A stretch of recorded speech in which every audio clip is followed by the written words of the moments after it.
Viegas, song Sun Blue. To briefly introduce Savia will be difficult, but I'm going to just read out her bio that's given in this brochure. She holds a PhD from the University of Mumbai. She was awarded the Senior Fulbright Fellowship in 2003 with the affiliation to the Smithsonian Museum.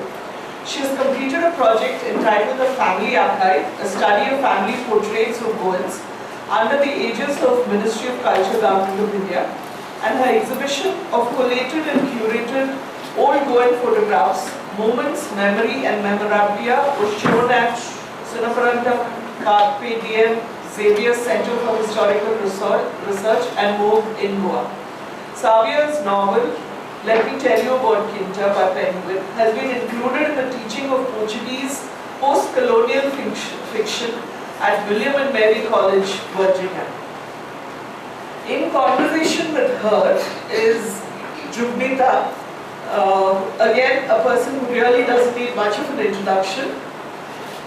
She is an academician, literary critic, columnist and a visiting faculty for English literature in colleges in Goa.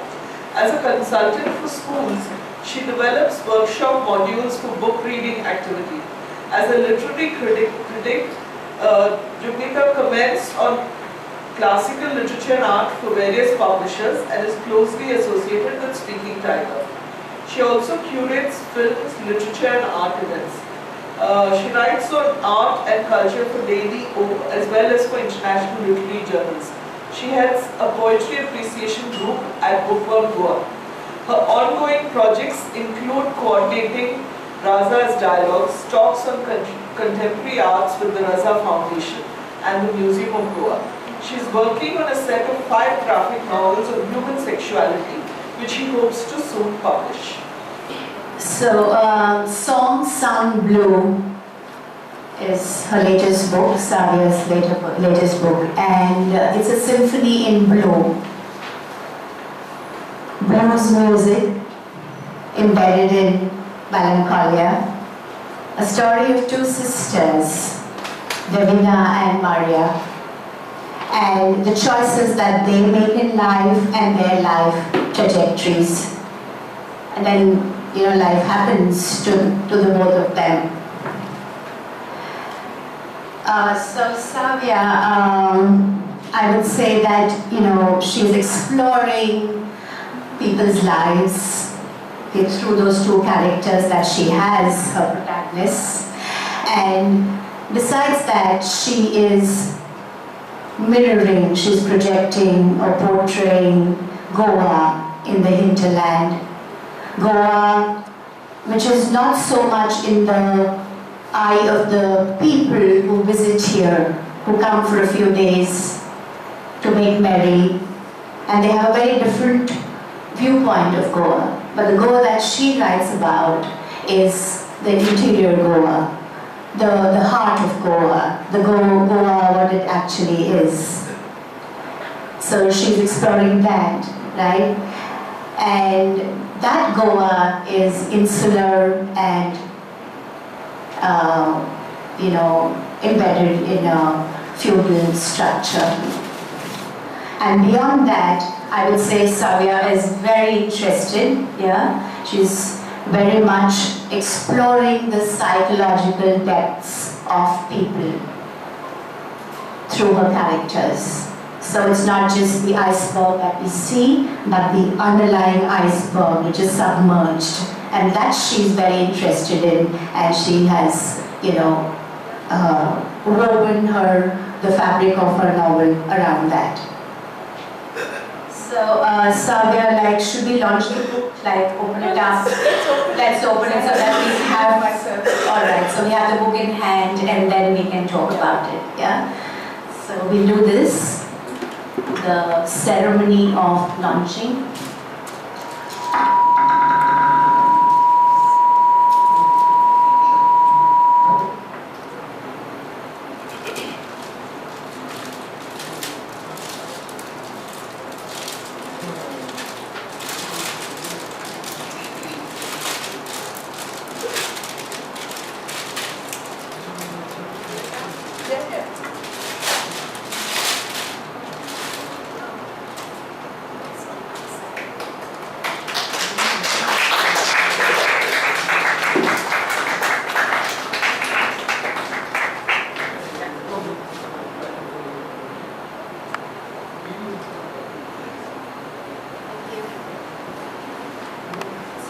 all see. Like I said, a symphony in blue, so you can see, a blue here, a teal, an azure, a sapphire, and then it could be cornflower blue, a midnight blue, Prussian blue. So every frame that she has sketched and painted are different shades of blue. And so a song sung blue, and I'm in a blue skirt, don't miss that. What a better moderator would you ask for?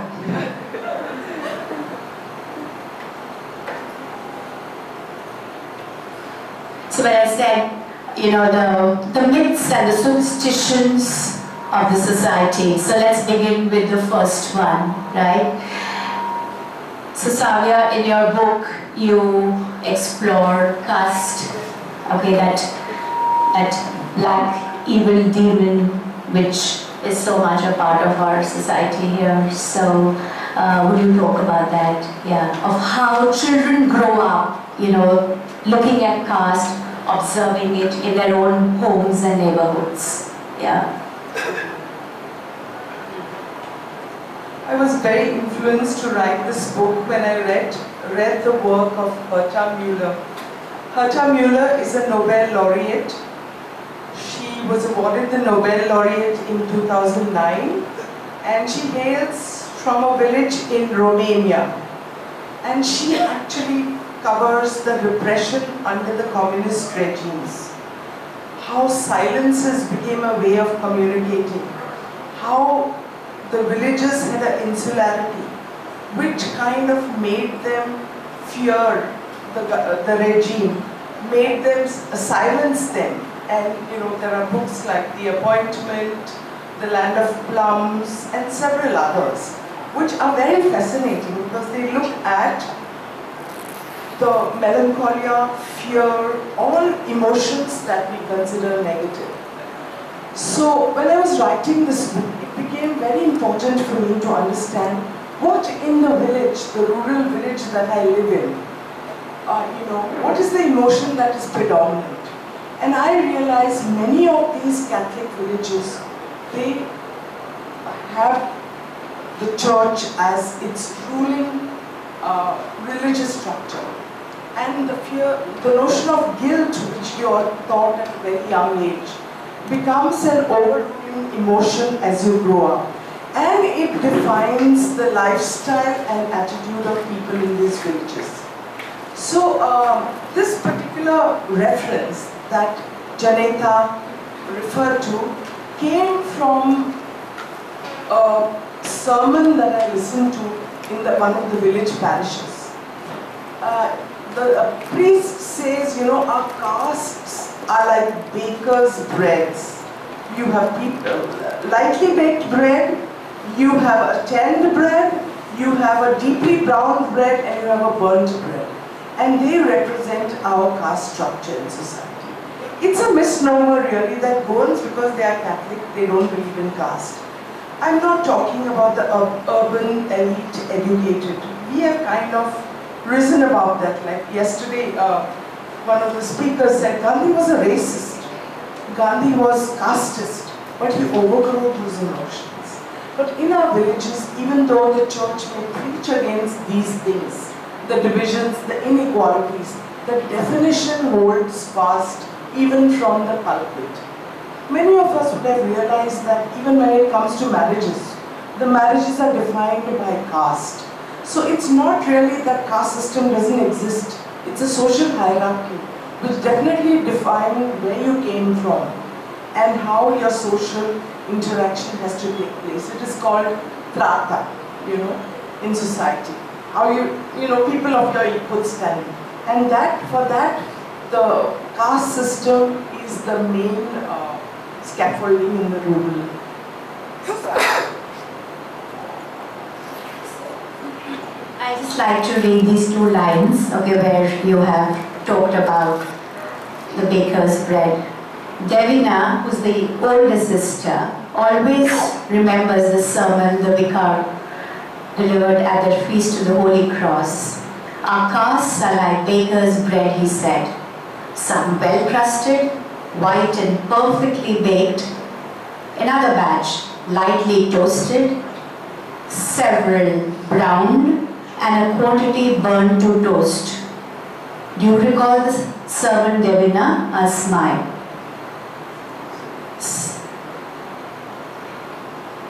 So moving on to the next question which I have is, when I was reading this, in a way it was also kind of a personal connect. It's something that I grew up with, and so it lingered in my mind, and I'd like to broach that.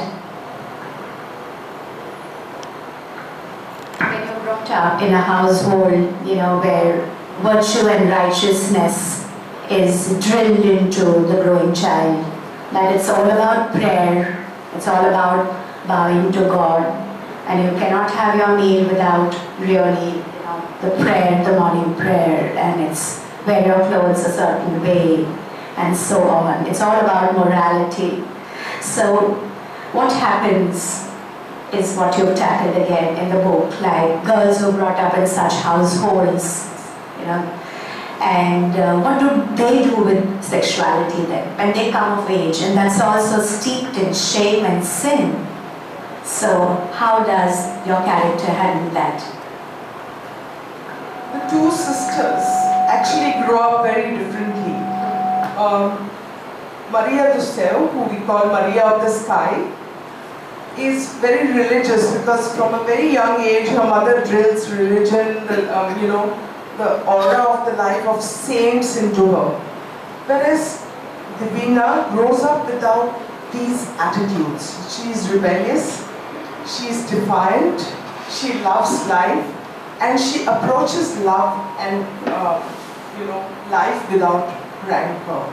And in a society which is steeped in tradition, it has its repercussions. Now this is not something that is unheard of Goan society. I live in a village which is old, which is 500 years old, but which is very modern because it's one of the richest richest villages on that belt.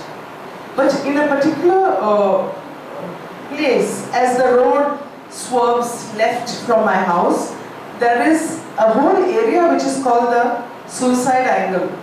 Whole lot of young people unable to cope with their sexuality or modernity as it is shown to them by the media, projected in the media, modern forms of communication. But it's something that's not accommodated by their religion. It creates a kind of internal conflict. Internal conflict which can be so strong that you want to take away your life. So I listened to a very interesting session, the earlier session on farmer suicides. Now coming back to this village, again there is a high number of suicides, rising not because of poverty but for another reason. There is also a large amount of migration. I mean, half the village is full of big modern homes which are empty. Why? Because people are migrating abroad. And why? The state or modernity is not able to afford them a life which they feel they can afford themselves. So therefore, they lock up their big houses and go. So again, I'm just reading out these lines. It's shorthand dictations or the stiff formality of my own home with its rigid mantle of religion, in which were rosaries, prayers, penance, priests, saints, and dead people. Jess's sensuous laughter. Jess is the lover of this girl. So his sensuous laughter and joy at being alive was refreshingly at odds with the stiff chant of rosaries and the formidable saint-lined corridors. His carefree attitude, so different from my straight-laced morality and my upbringing. So you mentioned about, migrants, about the, that large population of people who moved to Goa, as laborers, more so, and also we have many others, like we know there's so many writers here, people who have leisure at hand and belong to better, more comfortable homes. So have you explored that? You know, the interaction of these so-called outsiders coming in and how it affects the society here. Okay, what is that? But it's conflict-ridden or it's embraced, and how they both grow with each other, or maybe they just resist and keep apart. Like, so how have you? Goa is beginning to manifest a lot of personalities, which are often at divergence with the other. Okay? There's one Goa which is a haven for writers, which is a haven for painters. You know, big names like Amitabh Ghosh or Ann Pamo, name them and they are finding place here. You see, because it's quiet, it's like an Arcadian paradise. So it affords them a lifestyle. It affords them in post-colonial times a space which they can enjoy, which has all the comforts of a feudal home. Okay, and it gives them the necessary space to write and be creative. But at the other level, you have, you know, these villages which are still steeped in feudalism. Attitudes haven't changed. While its demography changes, you still, you know, build things around the sonorous sound of the church bell. Seasons change when painted stocks come in December. But, you know, because of tourism, which kind of became very prominently developed since the 80s, Goans have become, from lawyers, doctors, priests and landowners, to restaurateurs and bar owners. And maybe some of them have become bellboys and sailors. As a result of this change, as I told you, there's a shift. People are not migrating, but they are decamping and living forever, living behind an empty capsule of a house, which just is a reminder of how beautiful the village was. This doesn't get peopled, but the villages are losing their character because it is being peopled by migrant workers coming from all over India, the borders, Jharkhand, Nepal, West Bengal, wherever. And I think it's rightly so, because when there is a labor vacuum, there are people who come in. So at one level, there is this kind of mass exodus filling in the empty spaces. So they do all your work, they become electricians, they become plumbers, they enjoy the serenity of the land. But at the other level, there is no systemic incorporation, socially, culturally, even, you know, administratively. So they remain the byway, they remain outsiders, because obviously they come from a different socio-economic strata. So the kind of people who are coming in are bringing their own culture inside, within. So I see some of them in the village amidst those big houses living in plastic sheeting. Through the year, through the rains, they are bringing up babies in those plastic sheetings. So I wanted to look at how this society works with the insider and outsider. And I think it's very interesting because when you look at bullfights, I come from the south of Goa, which is called Shashti. I like to call it cowboy territory because very often when a new politician wants to show his muscle power, what they do is they organize bullfights. And then there is a law against bullfights, so the police will come in, the Central Reserve Force will sometimes come in if they want to stymie that politician. In most cases, he does it when he's not in power to show what kind of a following he has in the populace. So, you know, and in this whole bullfight economy, lots of these migrants participate. But they are not given kind of proper housing, proper places to live in. And you know, that's like the setup of the village. So I look at all these facets within the life story of Divina and the life story of Maria Desio. Maria Desio actually becomes a nun. You can follow her life story more in the book. And I have to tell you, this book has about 100 paintings which are specially created for the book. I know writing a graphic novel, as our earlier speaker said, is very expensive. I realize that. I'm an artist and I'm a writer. But to work and to create a medium of a graphic narrative, I wanted the younger people to read this because it's a very young story. What happens when you fall out of life within a society that defines certain rules and has no coping mechanisms to cope with those who fall out of line?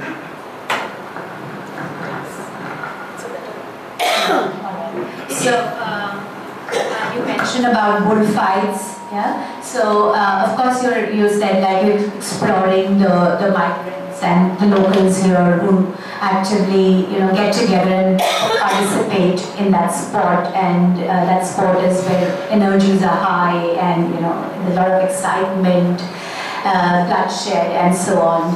But also there's another side to the bullfight, yes? Psychologically, how would you say that the bullfight fits into the fabric of a society living in those small villages and people who are doing small-time jobs?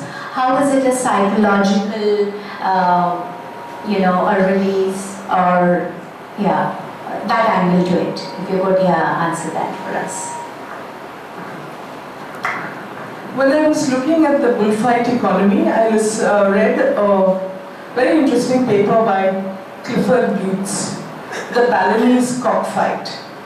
This is if you're an anthropologist, it's a well-quoted paper which actually tells you how people use the bullfight to play out symbolic power in a particular arena. So all your social failures, your inadequacies which you suffer as a population or a social group or a cultural group or economic group, these get played out. Besides the betting and other things, these get played out in the realm of the bullfight, in the realm of the cockfight. So I felt there were lots of parallels between the essay of Clifford Geertz and what was happening with bullfights. In the morning you find the bullfight handlers taking the bull for a walk. It's a leisurely walk, but each bullfighter is paid 500 rupees for one walk every day. And the betting runs into, lakhs. And very often there are small investors like migrant workers who maybe bet on 100, maybe bet on 200, 300. And then this also includes them in the betting economy, thereby giving them a sense of belonging. Though the owner of the bull may be a rich landlord, and in fact many of the Noyo-rich families which you have in the villages, they built the first thing that they want to do to change the village, or when they get money from sailing or running a shack or a restaurant, is they build a house. And I have had architects tell me that they say,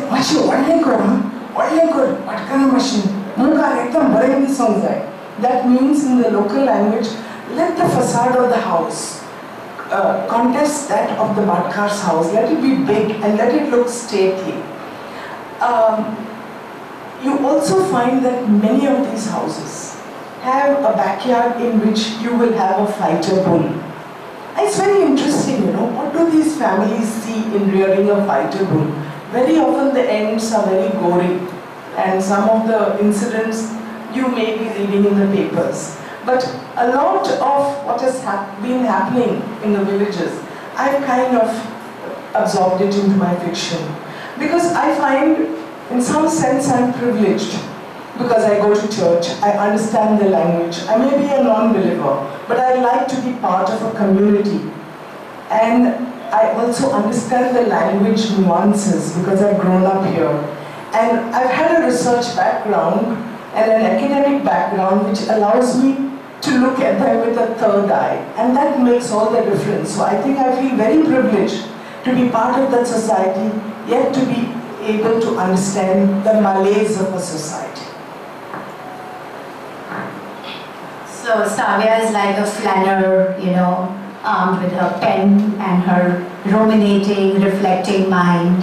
And she often talks about her walks into these villages and observe the observation power of people's lives, and then that kind of evolves into stories, and that's how she's been writing all these books. And all along she's been doing sketching and the art, so they're more or less always a graphic book, text and the painting. Thank you.